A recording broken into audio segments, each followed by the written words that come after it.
Welcome back to another gripping episode of Crime Case Chronicles. Today, we have a new story for you.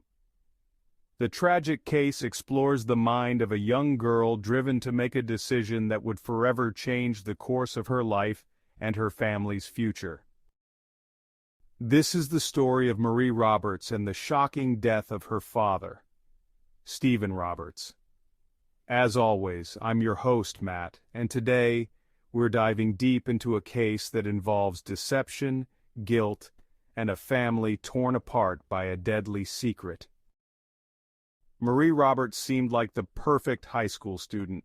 She was bright, well-liked by her friends, and extremely gifted in her studies. Art was one of her passions, and she also had an interest in journalism. Her teachers described her as a star student. Marie was the kind of girl who seemed to have everything going for her.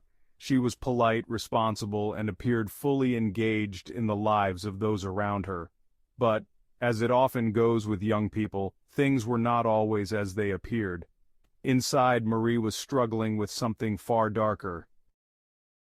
Marie's relationship with her father, Stephen Roberts, was typical.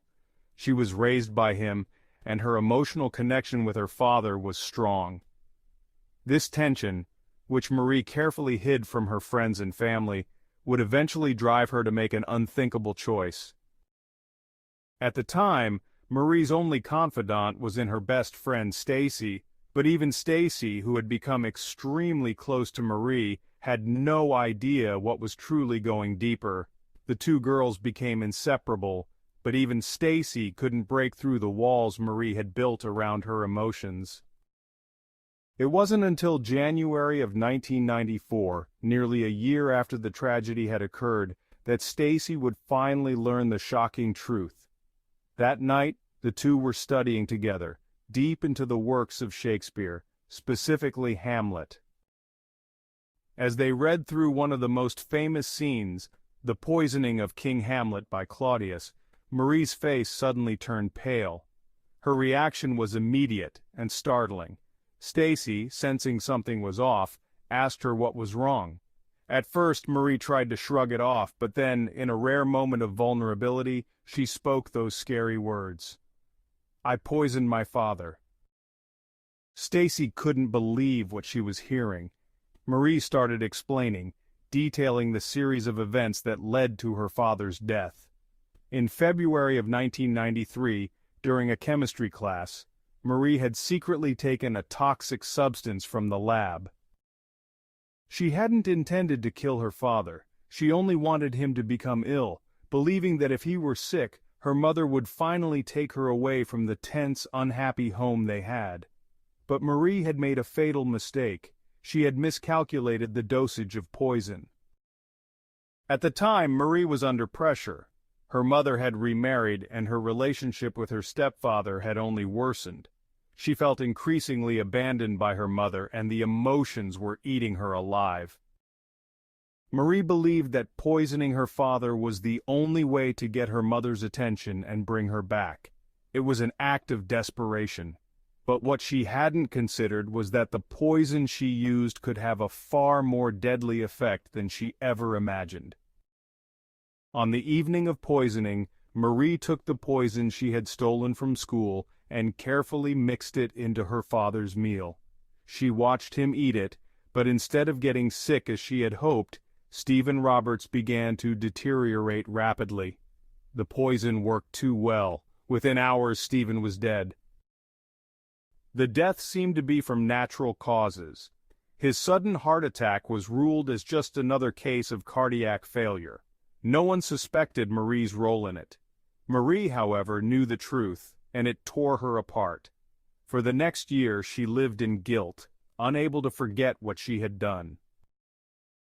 It was a year later, on the anniversary of her father's death, that Marie's guilt came crashing down. At a family dinner with her grandfather and her friend Stacy, Marie could no longer hold it in. When her grandfather made a toast in honor of his late son, Marie broke down in tears. She refused to visit her father's grave, claiming she didn't even know where it was. This weighed heavily on her, and Stacy, witnessing her friend's pain, tried to get to the bottom of it. She could tell that Marie was hiding something, and she was determined to find out what.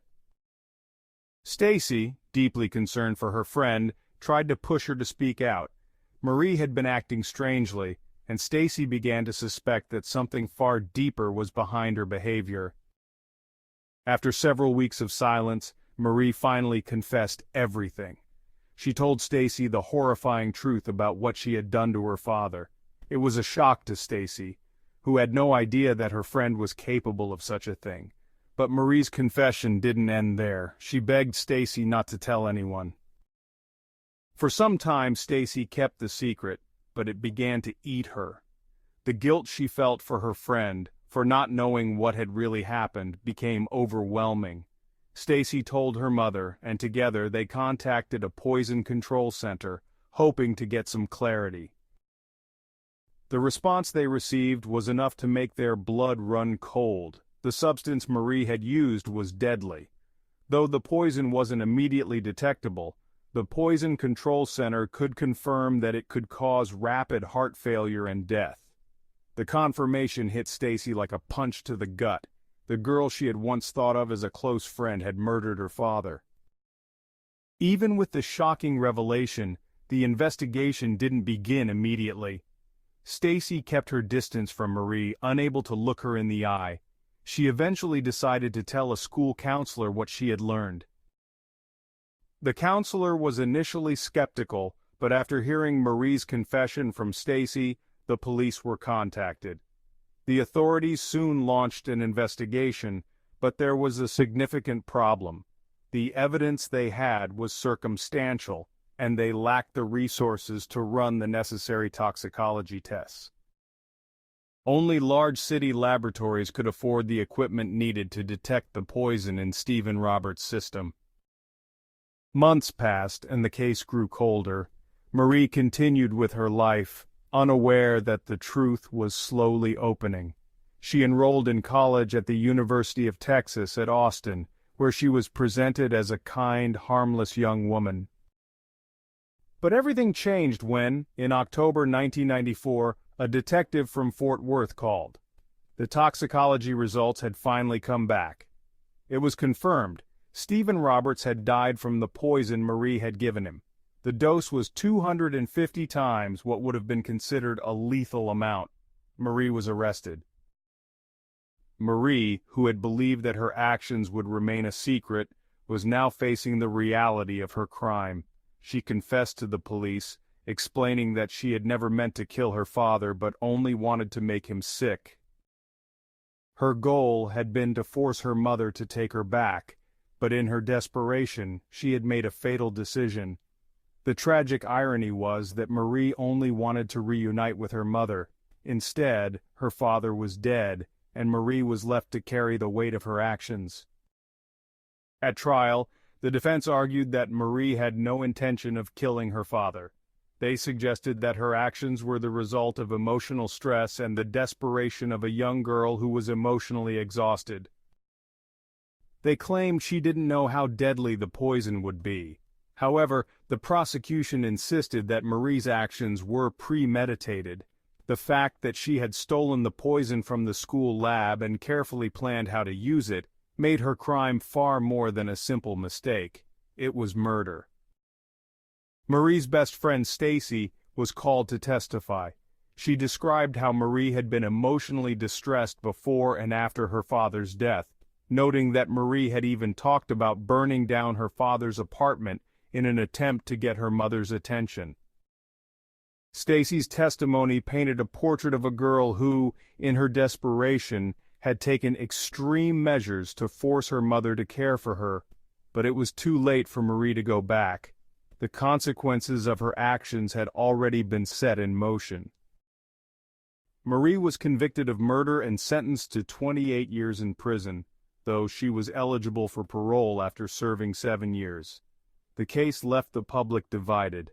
Some saw Marie as a tragic victim of emotional neglect, a young girl who acted out of desperation. Others saw her as cold-blooded and manipulative. Marie's mother especially felt deep regret. She often said that if she had taken her daughter away from her father sooner, none of this would have happened. But the truth was, it was too late. Marie spent 8 years in prison before being granted parole in 2003. She was released under a new identity, Dorothy, and has since lived a quiet, private life. Now in her early 40s, Marie is living a quiet life, and she has completely disappeared from the public eye. As for the long-term impact of Marie's actions, it remains a reminder story about the darkness that can reside within even the most seemingly innocent individuals. It's a story about the dangers of hidden emotional pain and the disastrous consequences that can occur when a person feels they have nowhere left to go. It's a reminder that sometimes the most shocking crimes are committed by those we least expect. Thank you for watching this episode of Crime Case Chronicles. If you found this story compelling, make sure to like, share, and subscribe. Leave your thoughts in the comments below. What do you think of Marie's actions? Was she a victim of circumstance, or did she make a deliberate choice? We'd love to hear your perspective. As always, stay safe, and we'll see you next time. Thank you for watching.